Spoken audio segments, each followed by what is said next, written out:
Anadolu'nun kadim topraklarında tarih boyunca birçok medeniyete ev sahipliği yapmış bir bölge olan Adıyaman'da zamanın derinliklerinden günümüze ulaşan bir kent yükselir. Perre Antik Kenti. Bu kent sadece taşlardan oluşan bir harabe değil, aynı zamanda geçmişin sesini bugüne taşıyan bir kültür mirasıdır. Bugün sizlere bu eşsiz antik kentin tarihini, mimarisini, kültürel önemini ve günümüzdeki durumunu anlatacağım. Perre, Adıyaman il merkezine yaklaşık 5 kilometre uzaklıkta Örenli mahallesi sınırları içinde yer alır. Antik dönemde Kommagene Krallığı'nın 5 büyük kentinden biri olarak kabul edilen Perre, tarih boyunca hem stratejik hem de kültürel açıdan önemli bir yerleşim olmuştur. Antik kaynaklarda suyunun güzelliğiyle övülen bu kent, kervanların uğrak noktası, orduların geçiş güzergahı ve dini temsilcilerin merkezi olmuştur. Perre'nin tarihi Helenistik döneme kadar uzanır. Kommagene Krallığı'nın Roma ile olan ilişkileri sayesinde kent, Roma döneminde büyük bir gelişme göstermiştir. Özellikle M.Ö. 325 yılında İznik'te düzenlenen 1. Konsile temsilci göndermesi, Perre'nin dini açıdan da önemli bir merkez olduğunu gösterir.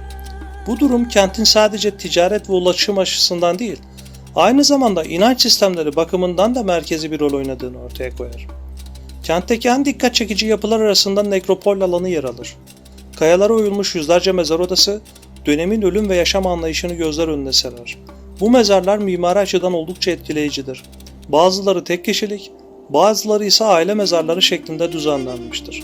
Mezarların içindeki nişler, lahitler ve semboller, dönemin inanç sistemine dair önemli ipuçları sunar. Bu alan, arkeologlar için adeta bir açık hava laboratuvarı niteliğindedir. Perre'nin dini yapıları ve mezar mimarisi, dönemin inanç sistemleri hakkında da bilgi verir. Hierapolis olarak anılması, burada tapınakların ve dini ritüellerin varlığını düşündürtmektedir. Ayrıca kaya mezarlarının bazılarında aile mezarları olarak düzenlenmiş olması sosyal yapıya dair ipuçları vermektedir. Kentin kutsal bir şehir olarak görülmesi, onun manevi değerini daha da arttırmaktadır.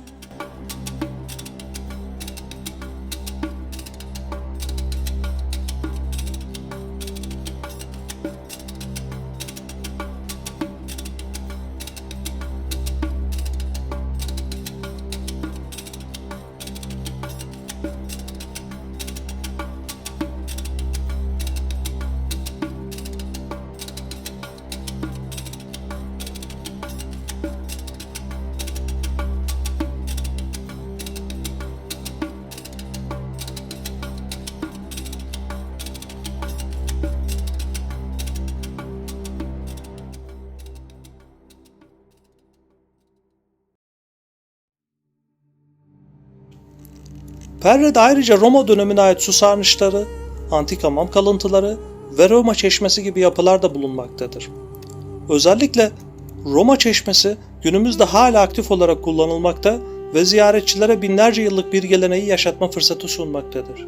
Bu çeşmenin suyunun güzelliği antik kaynaklarda bile övgüyle bahsedilen bir detaydır. Kent, jeopolitik konumu sayesinde tarih boyunca Doğu ile Batı arasında bir geçiş noktası olmuştur. Bu özelliği Perre'yi hem ticaret hem de kültürel etkileşim açısından önemli bir merkez haline getirmiştir. Kervanlar burada konaklamış, tüccarlar dinlenmiş ve farklı kültürler bir araya gelmiştir. Bu durum kentin mimarisine ve sosyal yapısına da yansımıştır.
Günümüzde Perre Antik Kenti'nde çeşitli arkeolojik kazılar yapılmıştır.